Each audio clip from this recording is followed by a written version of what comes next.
있었습니까? 예. 오늘도 우리 또 하루 건강하고 행복한 그런 하루가 되기를 바랍니다. 자, 우리 백투 에덴 8가지 건강 원리를 통해서 여러 가지 질병을 치료해 보고자 이렇게 여기저기에서 한자리에 모였습니다. 그러면은 에덴으로 돌아가는 8가지 건강 원리가 무엇일까? 그 8가지 중에서 오늘은 특별히 백투 에덴에서 D, Drinking Water, 이 물을 어떻게 마시고 어떻게 치료제로 사용할 수 있을까? 그래서 오늘 이 시간에는 백투 에덴의 수치료법과 생명수의 치유력이라고 하는 제목으로 같이 은혜를 나누는데, 특별히 가정에서 손쉽게 사용할 수 있으면서도 굉장히 강력한 치료법, 이것을 좀 원리적으로 살펴보면은 여러분들이 굉장히 많은 질병들에 응용을 할 수 있을 것 같아요. 수치료를 잘 사용하면은 가장 무섭다고 하는 암도 치료가 되는 것을 보게 됩니다. 특별히 제가 오늘 강의하는 수치료법은 180년 전부터 미국에서 수많은 불치병을 치료하는 비법으로 실행되던 그런 수치료법이에요. 그래서 그 당시에는 미국 저쪽 동부 이 배틀크릭이라고 하는 곳에 물만 가지고 치료하는 수치료 전문 병원이 하나 설립이 됐고, 얼마나 치료가 많이 되는지 그 당시 수많은 국가의 수반들이 아프면은 거기까지 찾아와서 치료를 받을 정도로 그렇게 유명한 병원이 있었어요. 그런데 이 시간들이 흐르면서 여러 가지 의술들이 발달이 되고, 그런데 그 의술들보다도 이게 못해서가 아니고 조금 인건비가 많이 들어요. 그래서 병원 입장에서 볼 때는 작은 야간할 주고 돈 버는 게 훨씬 경제적이기 때문에 단지 경제적인 이유 하나로 뒷전으로 좀 밀려나기 시작을 했어요. 그런데 지금도 그 어떤 이 병원의 치료법보다도 강력한 치료가 나타나는 그런 수치료법, 과연 어떻게 할까? 제가 미국에서 이 힐링센터를 운영할 때 저쪽 미국 중부의 달라스 지방에서 최경의 어머니가 오셨습니다. 82세인데 직장암 말기예요. 암이 커져서 이 직장을 거의 다 막았기 때문에 변이 잘 나오질 않습니다. 설사로만 그냥 삐질삐질 나오는 지경이 돼서 병원을 갔더니 수술을 해야 된다고 그래요. 그런데 너무 항문하고 가까운 부위에 암이 있기 때문에 잘라내는데 항문을 살릴 수가 없다는 거예요. 그래서 인공 항문을 달아야 된다. 즉 똥주머니를 차야 된다. 그 소리를 듣고 고상하게 한평생을 사신 이 어머니는 나는 죽어도 똥주머니 차다가 죽지는 않겠다. 82년 살았는데 뭘 얼마나 더 산다고 그렇게까지 하면서 살아야 되느냐. 난 수술 안 한다. 아주 완고하게 거절을 했어요. 그래서 자녀들이 할 수 없이 알아보다가 수술 없이 암을 치료하는 곳이 있대더라 해서 LA에 있는 저희 백투 에덴 힐링 센터에 오셨습니다. 그럼 제가 무슨 치료를 했을까요? 그 당시 이 디톡스 프로그램을 처음 개발할 때였기 때문에 디톡스 프로그램을 해줬어요. 항산화 주스도 짜주고, 그러면서 또 열에 아주 약한 것으로 알려져 있는 수치료를 했습니다. 찜질을 해줬어요. 그랬더니 암덩어리가 점점점 줄어들면서 3개월을 있었는데 나중에는 변이 예쁜 모양으로 나오는 거예요. 직장에 암덩어리가 커진 사람들은 변이 반달형으로 나오든지 변이 이렇게 한쪽이 푹 들어간 그런 변이 나온다든지 그래요. 암덩어리 때문에. 그런데 아주 예쁜 바나나 변이 나올 정도로 좋아졌어요. 병원에 가서 진단을 받아보니까 이렇게 주먹만한 암덩어리가 줄어들어서 이제는 콩알만한 암덩어리밖에 보이지 않습니다. 이렇게 진단을 받았어요. 과연 이 수치료 어떻게 해야 될까? 원리를 잘못 알고 대충 하다 보면은 오히려 안 한 것보다도 더 나빠질 수도 있는 게 수치료이기도 합니다. 자, 그래서 한번 원리적으로 수치료를 어떻게 하면 좋은지 한번 생각을 해보는데, 우리 몸에는 여러 가지 물질들로 채워져 있습니다. 그 중에서 가장 많은 물질이라고 하면은 뭐가 채워져 있을까요? 예, 단백질, 탄수화물, 어떤 것을 다 갖다 대도 비교가 안 될 만큼 많이 들어있는 것이 바로 물입니다. 근데 물이 너무 풍성하기 때문에 사람들이 물을 별로 그렇게 중요하게 여기지 않고 그 다음 많이 들어있는 단백질에 대해서만 관심 갖는 경우들이 많은데, 우리 몸의 70% 정도가 바로 물로 구성되어 있다는 거예요. 자, 하나씩 좀 나눠서 생각을 해보면요, 우리 몸에는 피에 생명이 있다 그러지 않습니까? 그 중요한 피는 바로 93%가 물이고요. 그리고 또 폐, 간장, 이 부분은 전체 구성 성분 중에서 86%가 물로 구성되어 있습니다. 그리고 가장 중요한 뇌도 물 빼면은 별로 없어요. 85%가 물이고, 근육도 75%가 물로 채워져 있고, 그럼 단단한 뼈는 어떨까요? 뼈도 50%는 물로 구성되어 있습니다.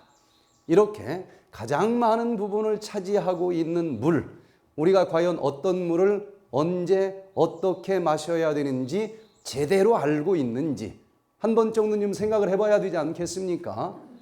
건강에도 기초가 튼튼해야만 곁길로 나가지 않을 수 있는 거예요.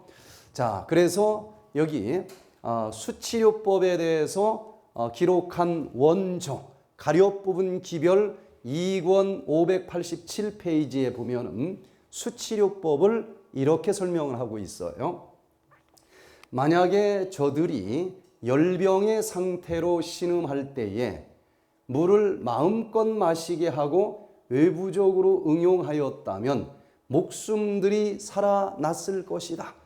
이 수치료를 외부적으로 내부적으로 잘 응용하고 사용했다고 하면은 어떤 정도 효능이 나타나겠다? 죽을 목숨이 살아날 정도의 효능이 있다. 이게 수치료다라고 이야기를 합니다. 자, 그래서 물을 내부적으로 사용하는 치료법은 무엇인지를 먼저 살펴보도록 하겠습니다. 물이 우리 몸에서 70% 이상을 차지하기 때문에 물이 부족하면 말할 것도 없이 여러 가지 좀 안 좋은 증상들이 나타나지 않겠어요. 그래서 물이 부족할 때 내 몸에서는 어떤 식으로 물 좀 주세요 하고 자꾸 신호를 보내는지, 근데 이걸 몰라가지고 많은 사람들이 이 세포는 나 물 지금 부족하다, 물 없으면 나 죽는다 하고 막 아우성을 치는데도 이걸 못 알아듣는 거예요. 그리고 코카콜라나 마시고 커피나 마시고 이렇게 사는 사람들이 얼마나 많은지 몰라요. 자, 첫 번째, 물이 부족할 때는 일단은 두뇌 세포도 85%가 물인데 얘가 잘 안 돌아갈 거 아니겠습니까?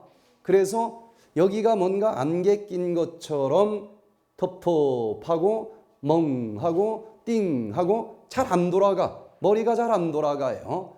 그럴 때는 물을 마셔달라고 하는 신호라고 하는 겁니다. 또 두 번째는 피부 세포도 물이 있어야 되겠죠.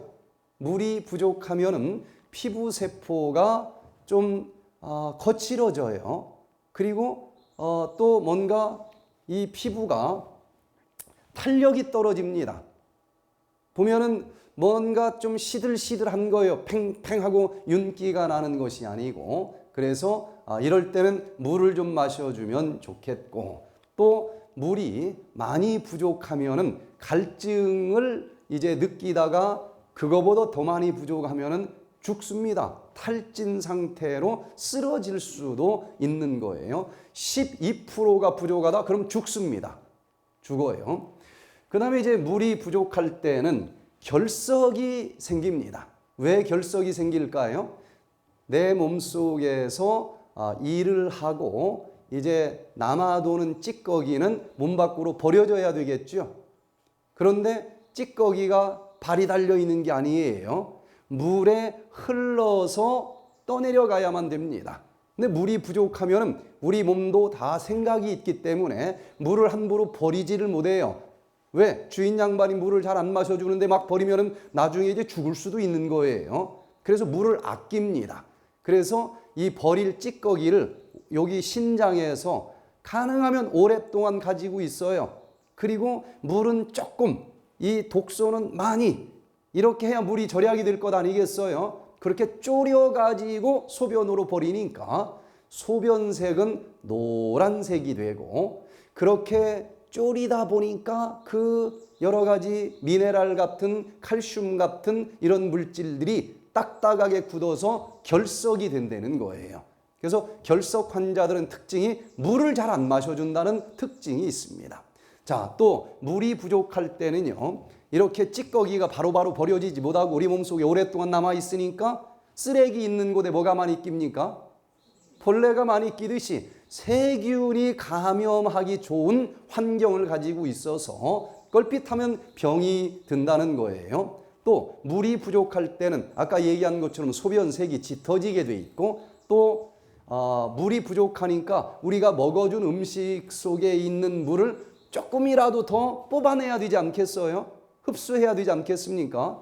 그래서 변 속에 있는 수분을 쫙쫙 뽑아가기 때문에 변 속에는 물이 부족해요.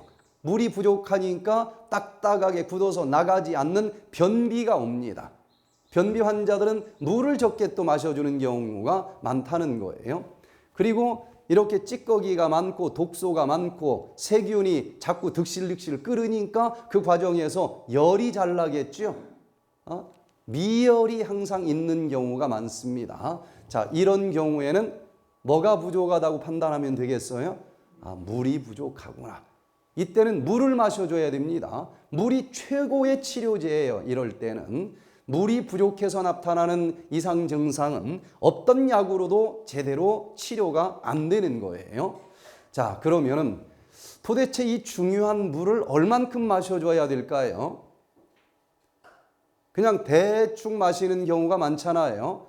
과학적으로 물을 얼만큼 마셔야 되느냐, 많은 이론들이 있지만은 가장 합리적인 연구 결과를 통해서 내가 물을 얼만큼 마셔야 되는지 한번 생각을 해봅니다.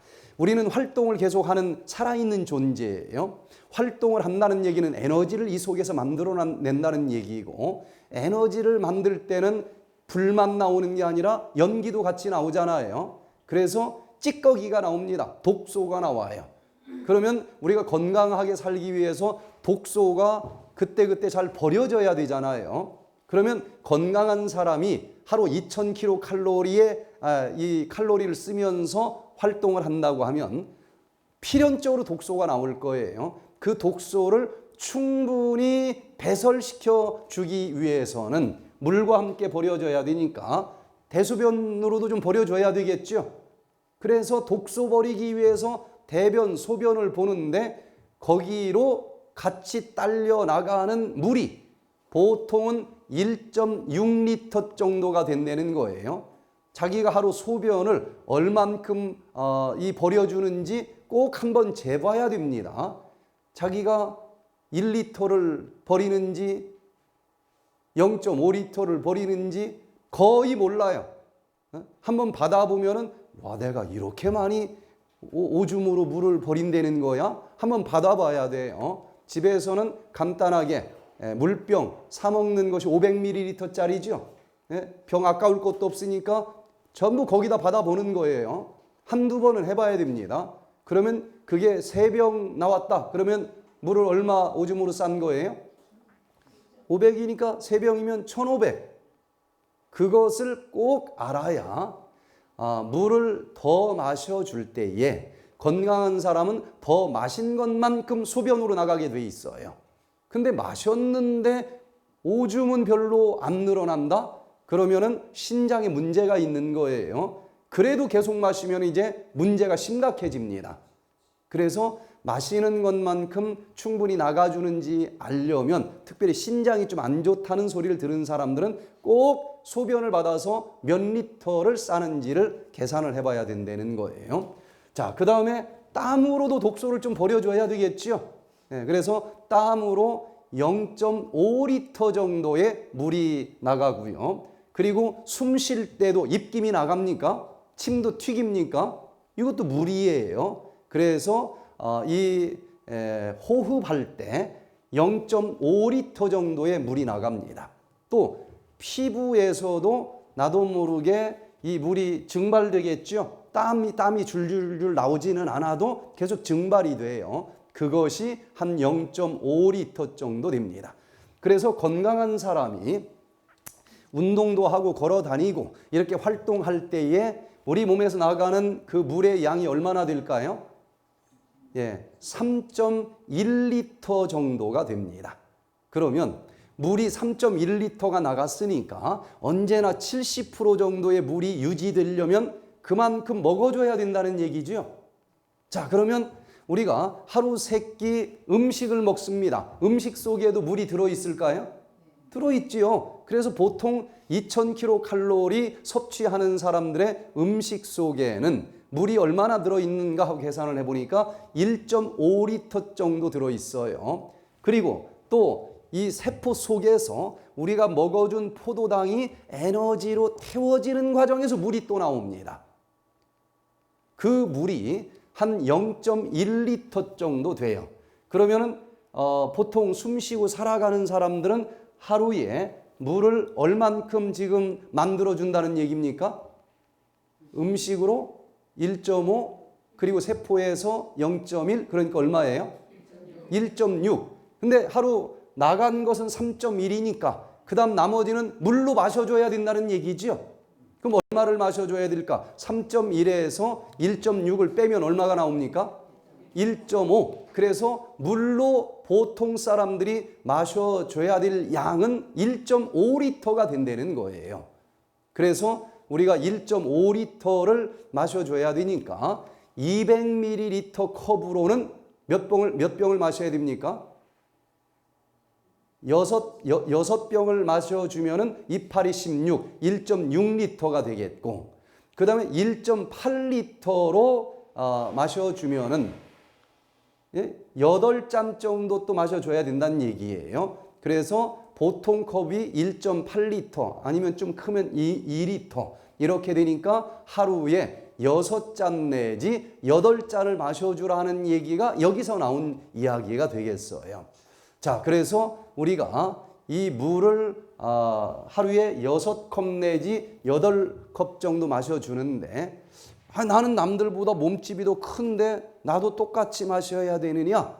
애기도 그렇게 마셔야 되느냐? 이건 좀 아닌 것 같잖아요. 아까 얘기는 보통 사람들을 기준으로 한 것이고 보통이 아닌 몸을 가진 사람들은 좀 계산을 해보면 되는데 하루에 얼만큼 마시느냐? 이 몸무게를 가지고 계산을 해보면은요, 자기 체중을 킬로그램으로 계산을 해요. 예를 들어서 60kg이라고 하면은 거기다가 0.3을 곱합니다.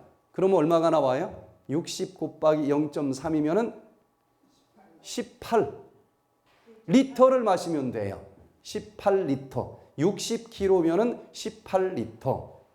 그리고 100kg이면 1.8리터. 1.8리터를 마셔요. 체중이 100kg 나간다 그러면 얼마가 나오겠어요?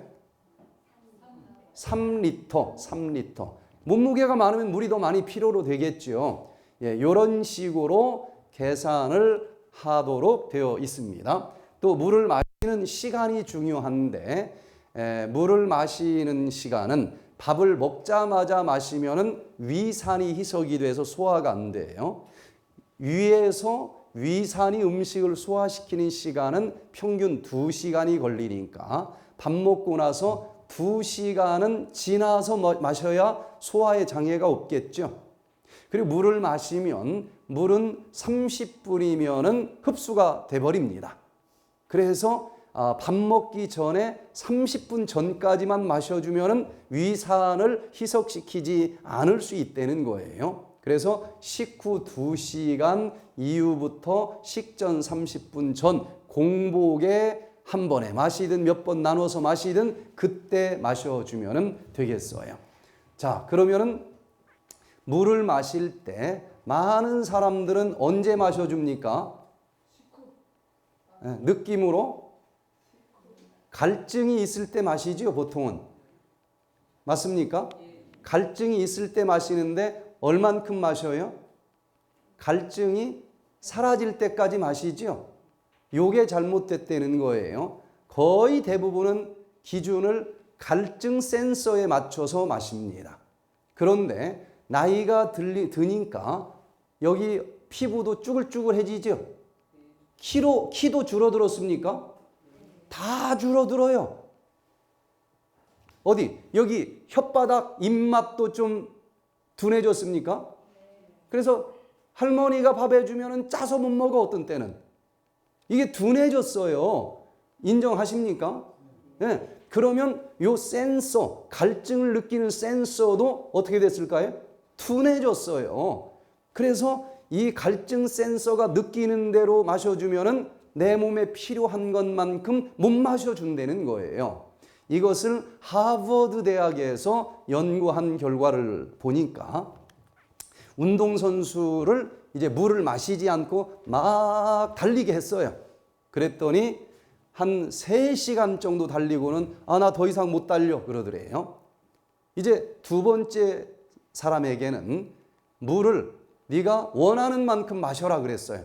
그러니까 이제 막 마시다가 이제 됐어. 자기가 이제 이 감각으로 요 정도면 됐어 하는 만큼 마시게 하고서 뛰게 했더니 2배를 더 뛰는 거예요. 6배를 더 뛰는 겁니다. 세포가 그만큼 컨디션이 좋은 거예요. 그런데 세 번째 그룹은 센서가 정확하지 않을 수도 있다. 그래서 원하는 만큼 마셨는데 조금 더 마셔. 조금 더 마시게 하고서 뛰게 했더니 7시간 반을 뛰더라는 거예요. 그래서 느낌으로 물을 마실 때는 내가 마시고 싶은 만큼 마시지 말고 물은 좋은 거니까 오히려 조금 더 마셔야 된다. 이런 결과가 나왔다고 하는 것입니다. 요한복음 4장 14절에 보면은요, 우리가 이 물은 마셔도 갈증이 가시지 않는데 여기 더 좋은 물이 있다라고 가르쳐주고 있습니다. 내가 주는 물을 먹는 자는 영원히 목마르지 아니하리니 나의 주는 물은 그 속에서 영생하도록 솟아나는 샘물이 되리라. 갈증이 있을 때 물을 마시면은 속이 시원해지는데 마음에도 갈증이 있나요? 영적으로도 갈증이 있습니까? 이건 어떤 물을 마셔도 어떤 권력을 마셔도 어떤 재물을 마셔도 사라지지 않는 갈증입니다. 그런데 영원히 목마르지 아니하는 그 물을 저 하늘에서 부어 주신다는 거예요. 그러니 이런 컵에 들어있는 물도 마셔야만 되겠지만 저 하늘에서 부어 주시는 그 영적인 물, 생명수까지도 같이 한번 마셔보시기를 바랍니다. 이 두 가지를 잘 마실 때에 놀라운 치료들이 일어나는 것을 보아요. 제가 뉴욕에서 이 백투에덴 프로그램을 할 때에 김군영 씨가 참여를 하셨는데 이분은 알러지가 너무 심해서 콧물이 줄줄 나와요. 계속 닦아야 돼. 닦으면 또 나오고 닦으면 또 나오고 애들도 아니고 얼마나 이게 불편하겠어요. 그런데 물을 충분히 마셔주게 했습니다. 백투에덴을 하게 했어요. 자, 이 알러지라고 하는 것은 면역세포가 지쳐 있을 때, 힘이 들 때 얘가 짜증을 내고 예민하게 반응을 보이는 것이 바로 알러지란 말이에요.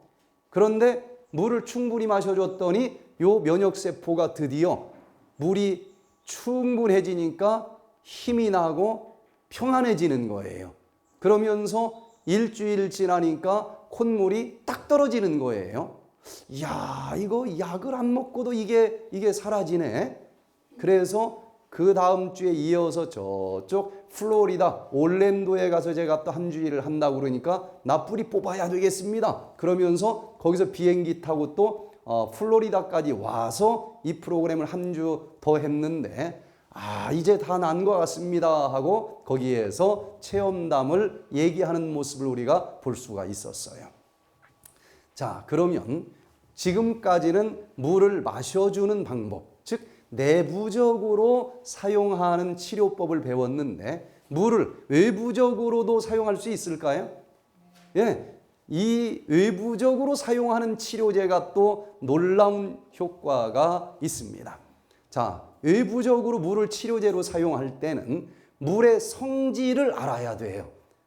잘못하면은 이걸 거꾸로 적용을 하면은 아주 치명적으로 이 질병이 악화될 수도 있다는 거예요. 자, 물은 본질적으로는 수소 2개와 산소 몇 개가 만난 것이 물입니까?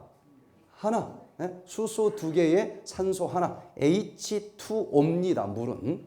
그런데 물은 아주 특별한 성질을 가지고 있어요. 온도에 따라서 모양도 다르고 성질도 변합니다. 보통 온도에서는 우리가 알고 있는 물로 존재를 합니다. 그러나 이 물이 100도씨 이상 막 뜨거워지면 어떻게 됩니까? 모양이 달라져요. 수증기로 변합니다. 근데 영하 밑으로 막 내려가면은 또 물이 전혀 다른 형태로 변해요. 뭘로 변합니까? 얼음으로 변해요. 그래서 한번 생각을 해보십시다. 물이 어떤 성질을 가졌는지 이 원리를 잘하면 세상이 보일 수 있어요. 자, 여기 보니까 물은 본질적으로 H2O입니까? 맞아요? 네. 수증기는 본질적으로 H2O 맞아요? 맞죠? 또 얼음은 본질적으로 H2O 맞습니까? 다 H2O예요. 본질적으로 하나입니다. 그러나 물이 수증기입니까? 유치원만 나왔어도 이건 알겠죠? 아니죠. 물은 물이고 수증기는 수증기죠. 수증기가 또 얼음입니까? 아니죠. 분명히 특성이 틀려요. 다른 겁니다. 얼음이 또 물입니까? 아닙니다. 그래서 물과 수증기와 얼음은 완전히 독립적인 퍼스널리티, 특성을 가지고 있어요. 그런데 본질적으로는 다 하나입니다. H2O라는 거예요.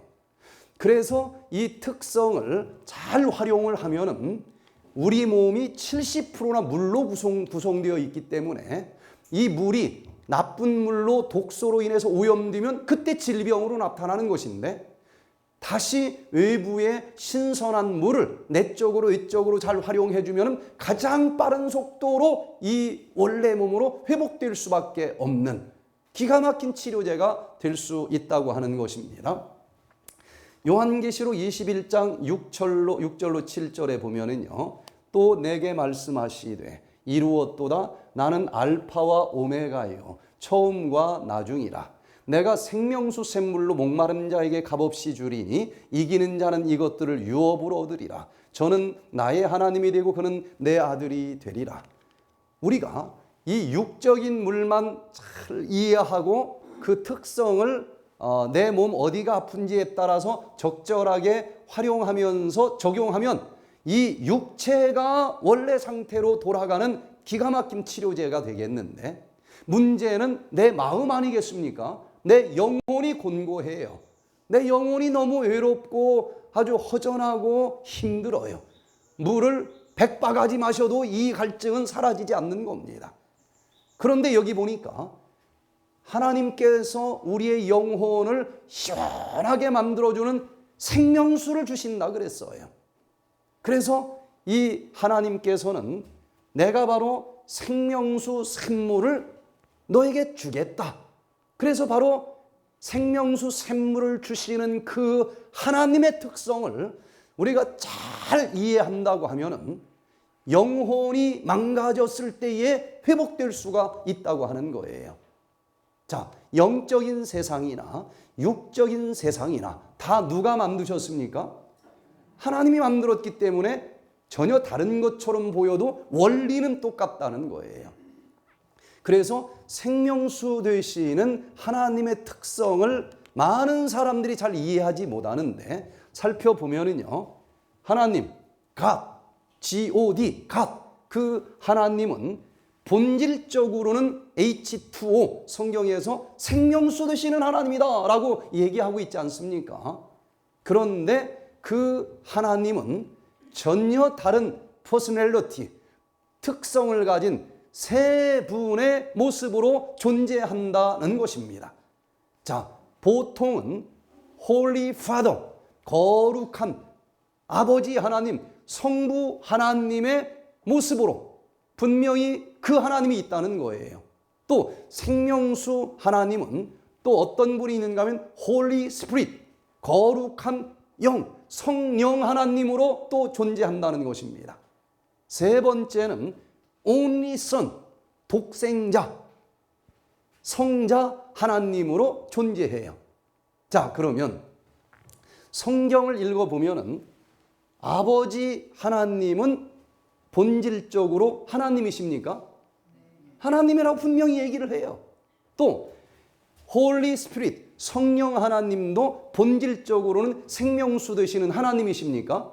맞아요. 또 성자 예수 그리스도도 본질적으로는 H2O, 생명수 되시는 하나님이십니까? 맞아요. 그러나 아버지 하나님이 성령 하나님은 아니라는 겁니다. 분명히 구별돼요. 성령 하나님이 예수 그리스도도 아닙니다. 분명히 구별되는 성격을 가지고 있어요. 또 아들 예수님이 아버지 하나님이 아닙니다.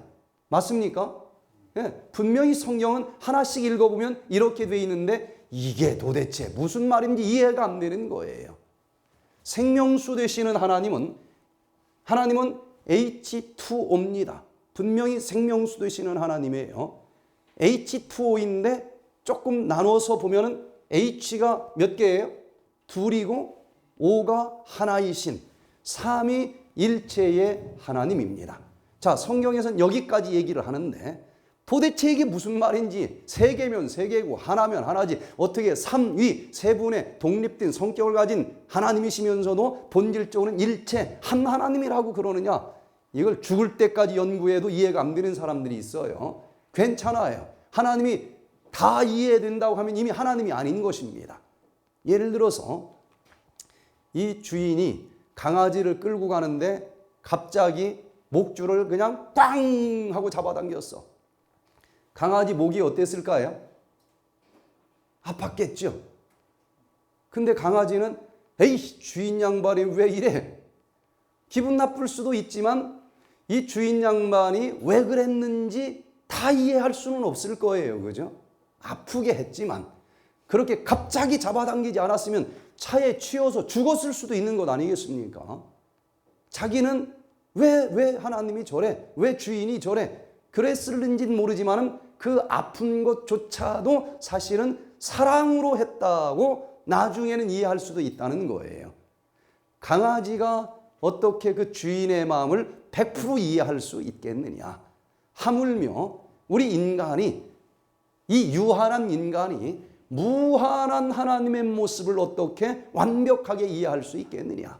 그러나 적어도 우리가 어떤 분이다라고 이해할 만큼의 설명은 충분히 성경에 기록되어 있는데 아버지 하나님도 본질적으로는 생명수 되시는 하나님이요.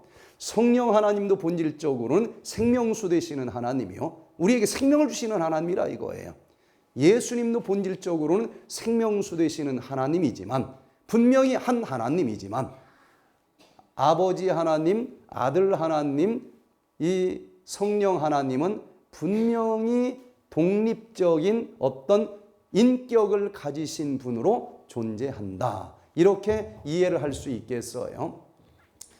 과연 성경에서 그렇게 묘사하고 있는지, 성경에서 가장 어려운 주제가 이 부분인데 가장 간단하게 한번 훑어 지나가 보면 나중에 성경을 볼 때 큰 틀을 잡는데 굉장히 도움이 될 수 있을 거예요. 자, 왜 자꾸 하나님은 한 분이다라고 얘기를 하느냐? 여기 신명기 6장 4절을 보니까 이스라엘아 들으라 우리 하나님 여호와는 오직 하나인 여호와시니. 성경은 뭐 너무 명쾌하게 하나님은 몇 분이라고 얘기를 합니까? 하나라는 겁니다. 그러니 어떻게 성경을 틀렸다고 하겠어요? 하나입니다. 하나님은 하나예요.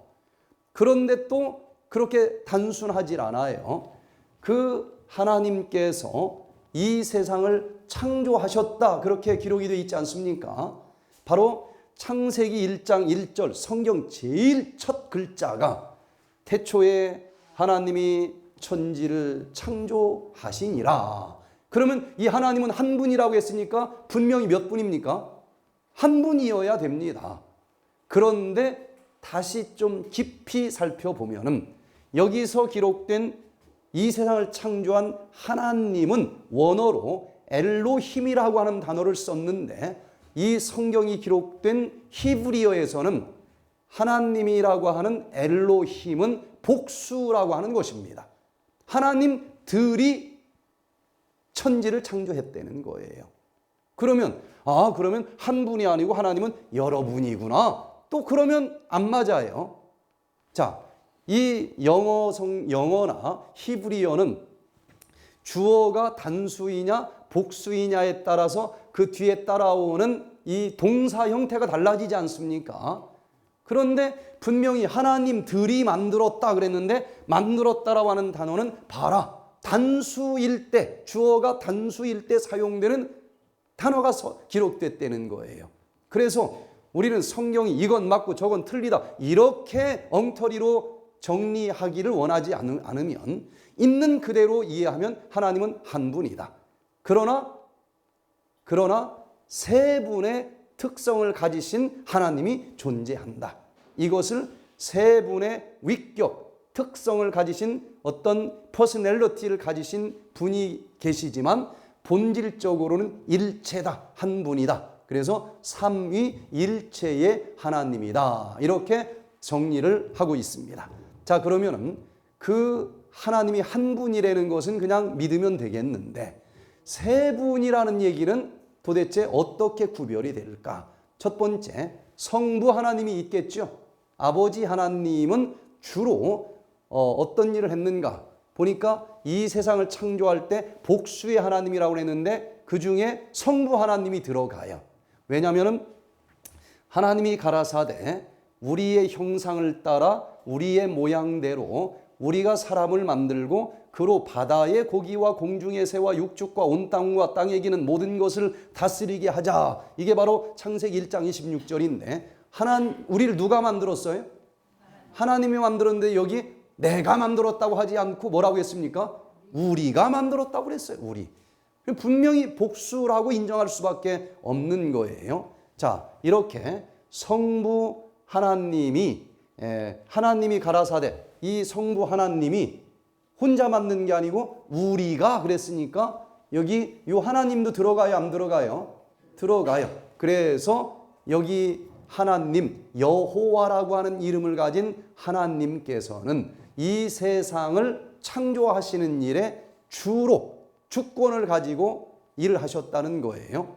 거기 나오는 그 성부 하나님의 이름은 야훼, 여호와라고 하는 이름을 가지고 있습니다. 독립된 이름을 가지고 있는데 그 뜻은 I am who I am 이런 뜻인데 이게 뭔가 하면 스스로 있는 자라고 하는 뜻입니다. 자, 나는 스스로 존재한 자입니까? 부모님이 낳게 해서 존재한 자예요.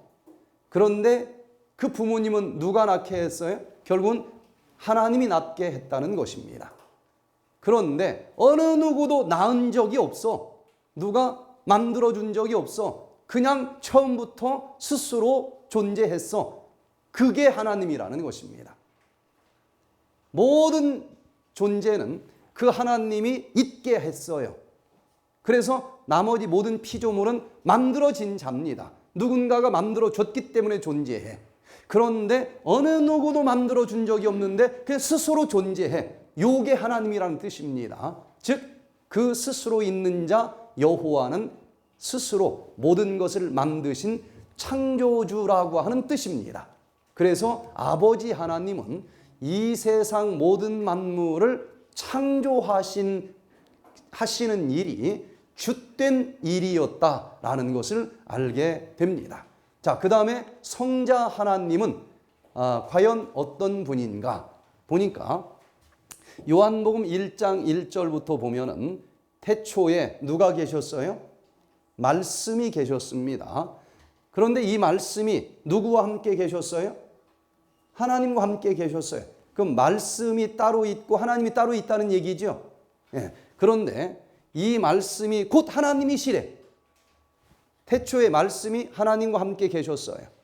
근데 말씀도 또 누구래요? 하나님이래. 하나님이 있고 말씀이 있고 분명히 구별이 되는데 말씀도 누구라는 겁니까? 하나님이라는 거예요. 자, 그 말씀이 태초에 하나님과 함께 계셨고 만물이 그로, 이건 말씀이에요.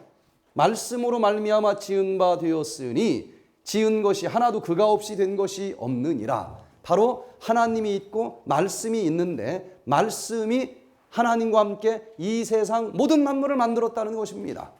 그러니까 말씀이신 예수님도 천지창조에 참여했다는 분명한 구절이 나오는 거예요. 자, 그러면은 이 성자 하나님의 이름은 성경에서 뭘로 나옵니까? 예수로 나와. 예수. 예수라고 하는 뜻은 자기 백성을 죄에서 구원하실 자라고 하는 뜻입니다. 하나님은 분명히 독립적인 어떤 존재로 성경에 나오는데 그 이름은 여호와이고 여호와는 스스로 있는 자니까 모든 일을 창조하시는 일을 주로 주관해서 하시는 분이다 라고 나오는 것이고, 또 예수님도 분명히 이 독립적인 분이신데 이름이 뭐라고요? 예수니까 예수는 모든 자기 백성들을 구원하시는 자라는 이름을 가졌으니까 예수님은 주로 죄를 지은 우리 인간들을 구원해주는 구세주로서 일을 하시는 아주 독특한 사명을 가지신 분으로 구별된 인격을 가졌다라고 얘기할 수 있겠고, 세 분 하나님 중에서 마지막으로 성령 하나님은 어떤 분인가? 과연 그분도 천지 창조할 때 함께한 그 하나님일까? 하고 보니까 창세기 1장 1절에 태초에 하나님이 천지를 창조하시니라.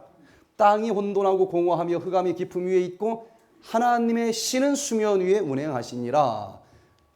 하나님이 이 세상을 만들 때에 하나님의 신도 거기 함께 운행했다는 것이에요. 걸어 다녔다는 거예요. 그런데 그 하나님의 신이라고 하는 원어를 보니까 루아흐라고 하는 단어를 썼는데 이게 바로 성령이라는 뜻입니다. 그러니까 창조할 때 누구도 거기 함께 했다는 거에 성령 하나님도 함께 했다는 것입니다. 자, 그런데 성령 하나님의 이름은 성경에서 무엇로 나오는가 하면 보혜사라고 하는 이름으로 나와요. 보혜사라고 하는 이름은 파라토클레스, 파라클레토스, 헬라어로 파라클레토스라고 하는 이름인데 그 뜻은 도움을 베풀도록 곁에 부름을 받은 자다, 이런 뜻입니다. 즉, 이 뜻은 우리를 도와준다는 거예요, 옆에서. 또 우리가 힘들 때 위로해 준다는 거, 옆에서. 우리가 어려울 때 옆에서 내 말을 다 들어주는 상담자가 되어주신다는 것입니다. 그래서 세 분 하나님은 다 한 하나님이지만 그 중에서도 성령 하나님은 우리가 힘들 때 나를 도와주시는 분이요, 내가 쓰러졌을 때 나를 위로해 주시는 분이요, 나의 모든 것을 상담해 주시는 분이다. 분명히 우리들의 건강과 행복을 위해서 각자 아주 독특한 사명을 가지신 그런 구별된 분이시면서도 이분들은 똑같이 한 하나님이다. 이렇게 설명을 해주고 있는데, 이 세상의 많은 이 종교에서는 여기에서 우리를 구원해 주시기 위한 분이 신이다 라고 얘기를 하는데, 거짓 신들이 있고 우리를 구원해 준다고 하지만 사실은 우리를 망쳐버리는 신이 있고, 정말 우리를 구원해 주시는 참 신이 있다는 거예요. 그러면 신인 것처럼 보이지만은 우리를 정말 구원해 주기 위한 참 신이냐, 아니면 나를 구원해 준다고 하면서 멸망시키려고 하는 거짓 신이냐, 이걸 구별하는 방법을 성경에서는 딱 한마디로 가르쳐 주셨어요. 자, 여기 요한 1서 4장 1절로 2절에 보니까, 사랑하는 자들아 영을 다 믿지 말고, 어떤 신들을 다 믿지 말라는 거예요. 오직 영들이 하나님께 속하였나 시험해 보라. 하나님에게 속해 있는 영이 있고 우리를 멸망시키려고 하는 사탄에게 속한 영이 있다는 거예요. 그런데 여기 보니까 많은 거짓 선지자가 세상에 나왔음이니라. 하나님의 영은 이것으로 알지니 곧 예수 그리스도께서 육체로 오신 것을 시인하는 영마다 하나님께 속한 것이요. 참 신이냐 거짓 신이냐를 구별하는 리트머스를 하나 우리에게 주셨는데, 어떤 종교라 할지라도 하나님이 인간의 육신의 모습으로 이 땅에 오신 분이 우리가 죽을 수밖에 없지만은 내 죄를 다 짊어져 주시고 돌아가 주신 예수 그리스도이시다. 이걸 부인하는 자는 무슨 얘기를 해도 이거는 우리의 구원과는 반대로 우리를 멸망시키려고 하는 영이다. 이렇게 가르쳐주고 있는 겁니다. 자, 그래서 요 문제를 어렵지만 잘 이해하지 못하면은 열심히 믿고서도 결국은 이상한 길로 가게 되기 때문에 이렇게 간단하게 얘기하지만 이 부분을 잘 이해하시고 내가 믿는 자가 누구인지를 알아야 진짜 믿는 것 아니겠어요? 자, 그래서 좀 복잡하지만 그냥 한 하나님이면 되지 왜 또 세 분이라고 했을까? 이게 복잡해서 어떤 사람들은 그냥 복잡하니까 둘 중에 하나만 믿겠다. 하나님은 하나다. 이렇게 믿는 사람들이 있어요. 그래서 예수도 피조물이고 하나님이 아니라는 거예요. 성령은 에너지에 지나지 않는다. 요건 너무 간 거예요. 아무리 논리적으로 얘기해도 성령은 그렇게 돼 있지 않습니다. 또 어떤 사람은 복잡하니까 하나님은 세 분이다. 한 분은 이건 잘못된 거다. 요렇게 또 반조각만 이해하는 분이 있는데, 분명히 성경은 하나님은 몇 분이라 그랬어요? 한 분이다. 그런데 읽어보면 세 분입니다. 왜 한 분으로 안 끝나고 세 분으로 우리 앞에 나타날 수밖에 없었을까? 자, 그것을 요한 1서 4장 7절로 8절을 보면 그 이유를 이해할 수가 있습니다. 사랑하는 자들아 우리가 서로 사랑하자. 사랑은 하나님께 속한 것이니 사랑하는 자마다 하나님께로 나서 하나님을 알고 사랑하지 아니하는 자는 하나님을 알지 못하나니 이는 하나님은 뭐라? 사랑이심이라. 성경을 한마디로 얘기하면 뭡니까? 사랑입니다. 하나님은 사랑이시다 그랬어요. 근데 여러분 한번 생각을 해보세요. 사랑을 혼자 할 수 있습니까? 다른 건 몰라도 사랑은 누군가 대상이 있어야 되는 것 아니겠어요? 그러니까 하나님이 한 분이면 하나님이 사랑이시다. 이게 말이 안 맞아요. 하나님은 사랑이시다. 그러면 사랑은 혼자는 도저히 존재할 수 없는 그런 개념이라는 것입니다. 즉, 나 말고 누군가는 있어야 사랑이라고 하는 게 만들어질 거 아니겠어요? 그러면 하나님이 사랑이신데, 그러니 내가 너희들을 만들어서 너희들도 나와 사랑하기를 원하니까 너희들도 서로 사랑해라. 그러면 우리는 하나님을 보고 닮아서 뭐 사랑을 하든지 말든지 해야 되는데, 하나님이 요게 사랑이야 하고 뭔가 보여줘야 되지 않겠습니까? 그러면 한 명으로서는 보여줄 수가 없어요, 사랑을. 그러니까 하나님 말고 적어도 누군가는 있어야 되겠죠. 그러면 둘이면 됐지 왜 또 셋이냐? 자, 둘이 사랑하는 것은 참 사랑이 아닐 수도 있습니다. 맞습니까? 어떤 엄마가 자기가 뱃속에서 난 자식을 너무너무 사랑해. 그런데 옆집 자식은 그 자식이 먹던 고구마까지 뺏어서 내 아들만 줘.